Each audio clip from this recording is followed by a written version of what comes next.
The Canon R3.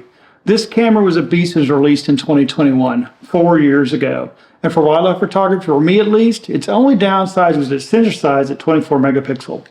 That downside only existed really for folks like me that shoot smalls a lot and need to crop quite a bit. Other than that, this camera is amazing. It's the best feeling camera in the hand with a fast sensor speed, amazing colors, and 30 to 120 frames burst per second. Now, in 2025, we have a lot of new cameras out from Canon, including the R1, the R5 Mark II, and the just announced R6 Mark III. And the question I have, with the price drop on the R3 and the newer camera features, does the R3 still stack up and is a good camera to buy in 2025 for wildlife photography? Well, let's talk about it.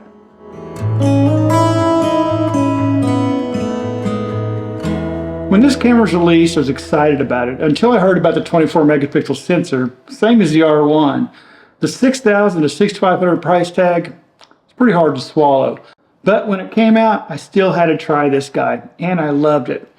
The feel was and still is incredible. The autofocus at the time was the best I had used. Very, very, very fast and very sticky. Even birds against backgrounds held on very well. The frames per second of the camera of 30 frames in RAW and 120 frames in a burst mode for part of a second was incredible, as the best we had at the time was 20 frames per second. The camera had great colors and stills and great video up to 120 frames a second. But that 24 megapixel for $6,000 camera when it was released was just something that I just couldn't live with. I do own some 24 megapixels cameras, don't get me wrong, but they're all around the $2,000 mark from Sony, Canon, and Nikon. And that I could live with, as I could use the camera when the situation warranted and feel okay with that megapixel trade-off. But having the R3 as my main camera because I had to shell out in-game money, it just didn't work for me. And that made me disappointed, as I love the feel of this camera, and holding one again and shooting it for the last couple months has been great. This camera just feels like home, it really does. So real quick, let's talk about the specs of this camera. This camera is a 24 megapixel camera. Has a 3.2 inch 4.1 million dot LCD in the back. Has the old flip screen on the back like other ones does. 5.7 million dot EVF, very, very bright. And it runs about 2.2 pounds with the battery, pretty light. Has a Digix processor, electronic shutter at 30 frames per second. Has 6K video and 4K 120, which is my bread and butter when I'm shooting wildlife. Eye control autofocus, not something I use very much, but it has it. This sports a 1 Type B and an SD Type 2 card. And it also has 190 frames per second, but only a burst about 50 frames are captured in that little part of a second. Now, before we go any further in the video, just a real quick reminder. If you're new here, you find yourself coming back from time to time, please consider subscribing as the best way to support my channel. Thanks very much for watching, and I hope you enjoy the rest of the video. Now, let's quickly compare this camera to the R5 Mark II, the R1, and the just announced R6 Mark II. What is this camera lacking from those three? You remember, this guy's over 4 years old. These other cameras are new within 6 months to a year. Well, two of the new cameras, the R1 and the R5 Mark II, they have an additional processor inside the camera. They have a Digix accelerator processor to help with like the new autofocus features. Now, those autofocus features are more tiered towards sports, not exactly to animals and birds and things like that. It does help a little bit with the birds and animals, but it's really more tailored towards the sports. And the R6 Mark III, just like this one, only has the Digix processor, but they're still really fast autofocus. And really, the R5 Mark II and the R1, like I said before, are more centered around sports than wildlife. And the R6 Mark III, it's a little more heavy in the video specs as opposed to the still specs. Even though it's pretty nice, it's actually sporting a little bigger sensor than this one, from 24 to 32. We'll talk about that here a little bit more. And in my test, the R3 was good or better than the R5 Mark II as far as the autofocus. They're still really close. Now, this is in wildlife again with animals and birds. We're not talking sports. But the R3 is just a little bit faster. That's probably due just to the sensor speed and just probably a little better process than the R5 Mark II. You got to remember, R5 Mark II is kind of in the, not quite in the middle, but a little higher than middle. As far as the R1, I can't really say because I haven't used that camera yet. But the friends that I do have that own it, that used to have the R3 also, With their expansion to wildlife, the R3 was pretty close to the R1 as far as birds and wildlife. And as far as the R6 Mark III, well, we really don't know yet because that camera is not out to the masses. The only people that have reviewed it are just a handful of people, and they've got a pre-production model. Once we get the R6 Mark III in our hand, we can take it against the R3, see what it really looks like. Is it better? I'm expecting it to be pretty close to what the R6 Mark II was as far as its autofocus, and maybe a little bit better than the R5. And that's just because the sensor speed is exactly the same, and that's a 32 megapixel sensor in full frame, but we'll see. And the reason I think it's probably going to be about the same for the R6 Mark III we're talking about it, unless they added some new machine learning on subjects in the AF factor for birds and animals, I don't really see it getting any better on its autofocus, but maybe they did that. Well, again, we'll have to wait till we get the camera in hand, then to check it out. Now, another thing that this R3 lacks versus the other three cameras is pre-capture. And the three new cameras all have pre-capture, and the R3 doesn't. Now, that one's kind of a weird one to me, because this has about the same guts as those other cameras, except for that new processor. Must be something else in here why they have not added pre-capture on the R3. You think they probably could add it. Now, there's probably some technical aspect of this guy, of memory or something within that processor area or something different in there why they can't add it. Or maybe they just don't want to add it. Maybe it's just that classic Canon cripple hammer they always do with certain cameras. Pre-capture can be a huge advantage for a lot of wildlife photographers. And I love that feature myself. I love pre-capture. But it's not a game breaker for me. It is really cool. So if the camera has pre-capture, like the R5 Mark II, the R1, R6 Mark III, those type of cameras, I'm going to be using it. I'm going to be abusing it. I love it. But at the end of the day, it doesn't ruin my shooting because I didn't have pre-capture on my camera. Because this camera doesn't have it, and I don't, at the end of the day, go, oh, well, I wish I was shooting the R5 Mark II or something that had pre-capture. I missed a lot of shots. No, I just know I don't have it, and I adjust my shooting accordingly. As far as the EVF on these cameras, and that's where I live on a camera. I don't use LCDs for the back. I use the EVF because you got magnification in there. It looks better. You can see more information. It's much clearer there. Even if I review an image, I don't use the LCD. I use the EVF to review the image if I'm going to review it in the field. So the EVF on the R3 and the R5 Mark II and the R6 Mark III all sport 5.76 million dot EVFs. All these are OLED electric viewfinders on all three of these cameras, and they have excellent clarity. But the R3 and the R5 Mark II have a little bit larger than the R6 Mark III as far as magnification, which can be more immersive and helpful in wildlife photography. Basically, the R5 Mark II and the R3 have the same exact EVF. Now, the R1 is different. It has a 9.4 million dot EVF and a larger magnification of 0.9 magnification versus the R3's 0.76, and a touch larger opening size of 0.64 of an inch versus a half inch on the R3. And the R1 also has a better peak brightness in the EVF. That makes sense to me because the R1 should be better in specs than the R3, or how are they going to sell the R1 over the R3? Okay, on to the rear LCD. For some reason, the R3 has twice the resolution here versus the R1, kind of odd. And the same difference with the other two cameras, they have the same as the R1 as far as the resolution goes. But really, the lower resolutions on the R5 Mark II, the R1, the R6 Mark III, assuming we get it, aren't really that big a difference. I don't notice when I had the R5 Mark II that it was any less as far as the LCD on the back of the R3.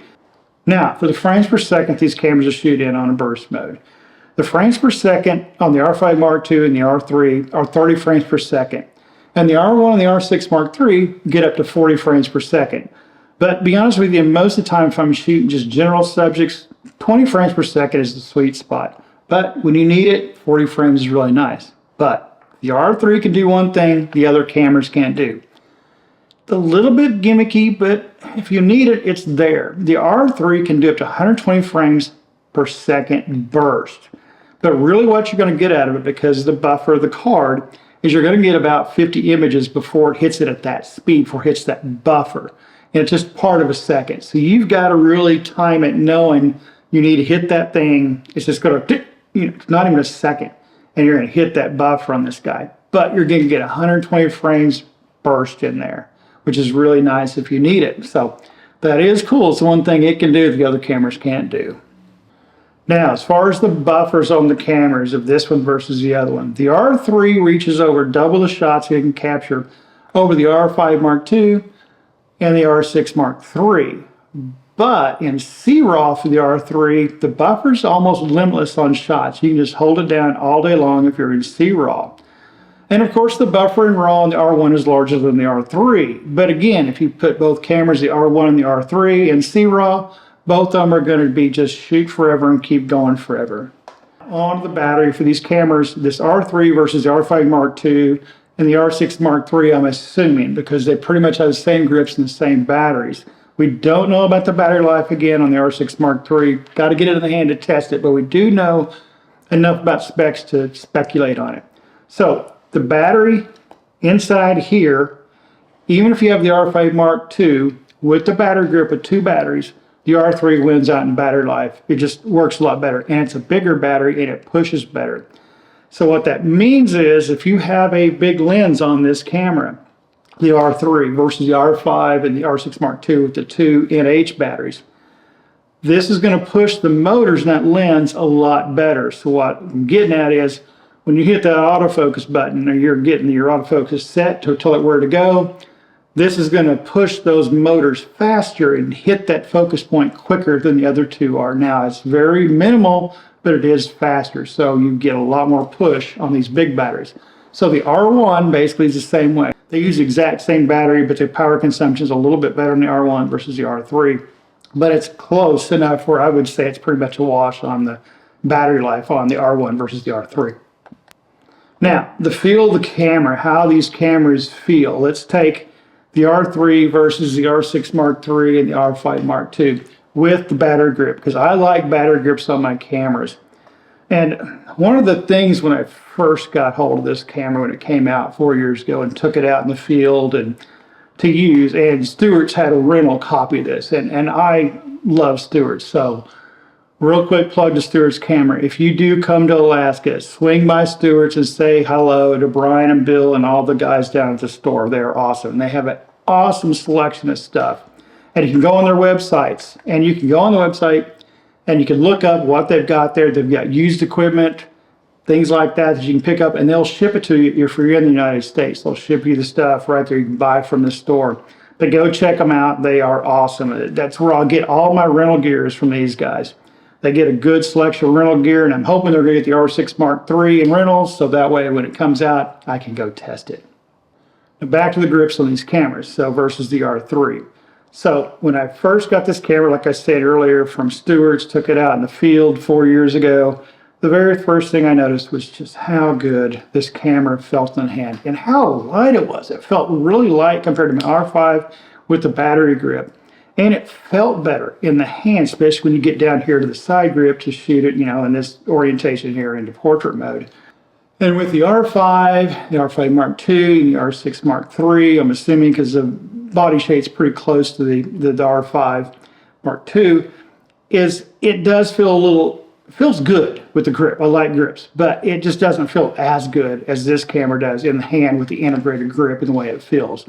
The R1, I have picked a few up and played around with them a few minutes, and it feels really good in the hand. It does feel a little heavier than this one, a little, not as smooth feel as this one, but it still feels really good in the hand. I love the feel of the R1.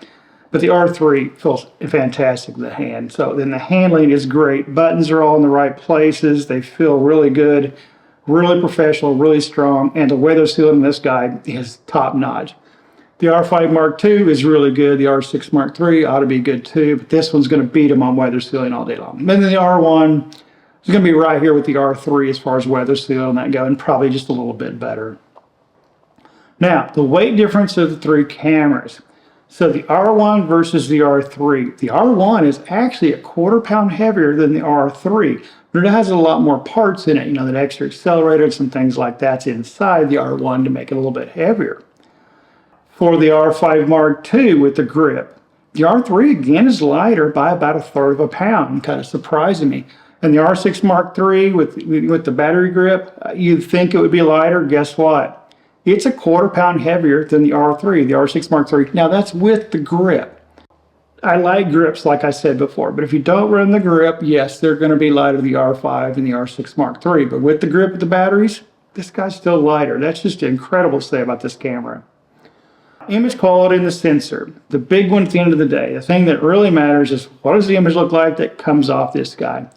Well, the R1 edges out just by a hair the R3, but just a touch really. It's just a newer sensor and has better low light capabilities at those higher ISO. But really, if you had somebody look at the two images, the R3 and the R1, sometimes even the R5 Mark II, and I'm assuming the R6 Mark III, I bet it'd be hard for them to pick out which image was taken with each camera. But what it is about these sensors and things like that is the image might look better, that's for the same at the end of the day or things like that. But what it is really is how easy does the camera help you capture that image. That's why you get a more expensive camera a lot of times with the features on it. Yes, I could use an R7 and get just as good as image I can get with the R3 or R1 in that day. But it's going to be easier for me to get the image with the R3 and the R1 versus the R7 at the end of the day. Now, rolling shutter is a whole different beast. We're not going to get into that. We'll talk about it a little bit more on the R6 Mark III here in a minute. As far as readout speeds on the R3 versus the R1 wins out on readout speed again at 2.8 milliseconds versus the R3's 4 milliseconds. Now, anything below 4 milliseconds, 4.5, you're not going to see any rolling shutter. If you do, it's just such an extreme measure of something that I don't think it really matters. I don't think you're getting anything better unless the global shutter. But that's what these sensor speeds give you. It's no rolling shutter on the R3 and the R1. Now, versus the R5 Mark II, the IQ on the R3 is a little bit better because it has just a little bit better sensors. I feel like the colors and the contrast look a little better on the R3 to me versus the R5 Mark II, but they're very close. Now, of course, the R3 is better in low light due to just the megapixels of two cameras, 45 versus 24. But you lose the megapixels on subject with the R3 versus the R5 Mark II because if you do need a crop in, things like that, or recompose your scene, that megapixel count of that R5 Mark II is going to win out a little bit. But as far as the image quality, when you get the subject the same in frame, I like the R3 a little bit better. And the readout speeds. R5 Mark II versus this guy, well, this guy wins out. Now, the R5 Mark II is a stacked sensor, so it's 6.3 milliseconds versus the 4. So there are some cases we've seen with the R5 Mark II that you can see a little ball squash, bat moving, but again, for wildlife photographers, not that. So we're looking at wing movements, stuff like that. And I don't really see much of the R5 Mark II, never had a problem with it myself, but I've seen some examples where it does exist, but it's very, very extreme. So I wouldn't worry about the rolling shutter between this camera and the R5 Mark II. Now, versus the R6 Mark III, you are getting more megapixels, around 32 megapixels, but you're going to start introducing rolling shutter. Now, a small amount, because the sensor readout speed on the R6 Mark III is 14.3 milliseconds. Now, that does give you where you get some rolling shutter on some really insane wing motions. Now, but I did have the R8, I've had the R6 Mark II, and I really never, even hummingbirds, didn't see much of a wing problem or stuff like that with the R6 Mark II or the R8, which is the exact same sensor as far as the readout speed. And the only time you're really going to see it is in those cases, possibly, and then you got to really look at it, or if you're whip painting really, really hard. But with the R3, you're not going to see that because the sensor readout speed is really fast. And I can't say right now with the R6 Mark III what the full IQ is going to be versus the R3. It's because we don't know what those IQ colors are going to be like, what the sharpness is, the edges, the light, the fringing, shooting into the light, things like that. And once we get hold of the R6 Mark III, we will take it against this R3 and check it out. Now, why is my premise that this R3 is probably the best value for wildlife photographers? Why would I say that? It's 4 years old, and you can hear some of these things like the R5 Mark II and the R1 with that accelerator processor and the new R6 Mark III with a bigger processor and things like this. Brand new cameras versus this and the pre-capture. Well, it's the price drop of this guy now after 4 years for the R3 versus all the other cameras, and you got to take into consideration all those specs. So let's break down the current list prices of these cameras. Well, the R1, $6,500 US. The R5 Mark II, it's $3,900 list, and if you add the grip and extra battery in it, that gets you up to $4,300. The R6 Mark III is going to be around about $2,800, so assuming the grip's the same as the R5 Mark II and the batteries, which is the same battery, they're $80, That's going to run about $3,100, $3,200 for the R6 Mark III if you get the grip. Well, what is this guy now? What's the price drop? Well, the R3, it's down to $4,400 list. That's where it is. That's list. Remember, list, right? All these cameras you can get on sale and things like that too from Canon. They have things going. And there's actually some Christmas stuff going on right now. But that's where this guy sits at $4,400 list. So now the R5 Mark II and the R3 are pretty much a wash on the price if you look with the grip. And the R3 versus the R6 Mark III with the grip, it's about $1,000 difference. You know, it's going to be a little higher. And of course, a couple grand less than the R1, you know, in the prices. Now, these prices, the decision of is the pre-capture, is the rolling shutter, is the higher megapixel count, do they really counteract that 1,000 or wash in price, which is better for you? But that's still not why I say this is the best value. The reason I say it's the best value is either refurbished or second-hand market used cameras for the R3 versus these new cameras. And also note that you're not going to find many used cameras of those other three. You might find some R5 Mark IIs out there, but they're still going to hold the same value almost as a brand new one. So what are those refurb or secondhand market? Well, the R3 refurbished right now on Canon's website when they have them is $4,000. And the median price in the current used market is around $3,500 from different retailers. And those retailers I'm talking about are Adorama, KEH, BHP, things like that. And these cameras are in great condition. There's folks who buy usually a $6,000 camera. When they've got them, they take pretty good care of them. So usually when you buy one of these guys used, they're in great shape and great condition. So now you're lowering the R5 Mark II in the price where you're running about $4,000 to $3,500, $3,400. Even without the grip, it's still cheaper. And around the same price as a new R6 Mark III with the grip. Again, that decision with you and that price, you know, with the older camera, the R3, it's going to be, again, is pre-capture really that important to you? Do you need the higher megapixels of the R6 Mark III, the R5 Mark II? And then with the R6 Mark III, rolling shutter in certain cases that you may have. And an even bigger kicker for this guy, the R3, is when I was talking about that $3,500 being the median price, that's from major box sellers I was saying earlier, like Adorama, KEH, BHP, and the like. But from individual sellers, like on eBay and your local camera stores, the savings on this guy is even less. And that lower price off the median one, the lower price of that, is why I now proudly own one of these because Stewart's got one in on trade and sold it used. And what did I pay for it? You're not going to believe this, guys. I paid $2,500 for this camera from Stewart's Photo here in Anchorage. Now, that's not that I got some special friend of the store price. That's just the price they marked it at when they're in the store. Because I just happened to get lucky and came in on the same day that they traded for it, looked it over, got it cleaned up and ready, and put it on the shelf. I happened to come in that day and saw it at that price, and I couldn't pass it up. Now, it's not the camera I have in my hand, the R3, the one I bought. This is a rental one from Stewart's. That's why I said I love Stewart's to have rentals, so I needed one to do for this video. Because I let Don take the one back home with him to shoot back in Oklahoma. And this camera, when I got it, at least the one I sent Don home with, it looked like brand new. The guy that had it before me, there wasn't a scratch on that camera, blemish, anything. It looked literally like, it almost smelled like you had pulled it out of the box that you had just bought it from brand new from Canon. Not a scuff, not a blemish, nothing, just amazing. And after using this camera for the last couple of months, when we took a long trip and when he was up here, we were in Kodiak shooting this guy, I really fell back in love with this camera. This is a really good camera. So in reality, you can score this camera for under $3,000 or get lucky like me and run across this thing at an amazing deal. And at that price, with all the features advantaged or somewhat disadvantaged, sometimes you might think with this camera, this really has to be the best value to feature Canon camera out on the market right now. This is a pro level, not a prosumer, middle of the line camera. This is a pro level camera. And after you use one for a bit, you'll see why this was a $6,000 camera at the release. I really hated sending it off to Don for the winter, but I wanted him to have some fun with the R3 paired with that 2-800 lens. It's just a killer setup.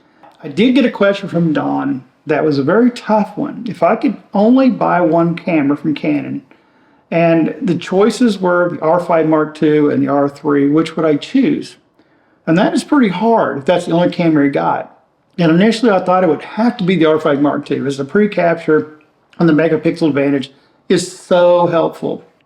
But, you know, after using this guy for a couple months, paired with that RF 200-800 lens, that megapixel difference really started to shrink. It wasn't that huge a factor. Now, some small birds far off were a pain, but those have been a pain on a higher megapixel camera like my Z9 with the 560 on that TC lens that I have.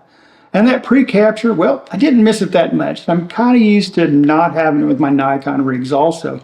It is really nice to have, so when I did have with the R5 Mark II, I use it a lot, like I said before, but it didn't really ruin my day. So in conclusion, let me know what you think. If you could score an R3 at $2,500 to $3,000 and it looked flawless, would you also think this is one of the best camera values for wildlife on the Canon lineup? Well, let me know. I'd love to hear your thoughts. And guys, as always, until next time we meet, get outside and go run that shutter.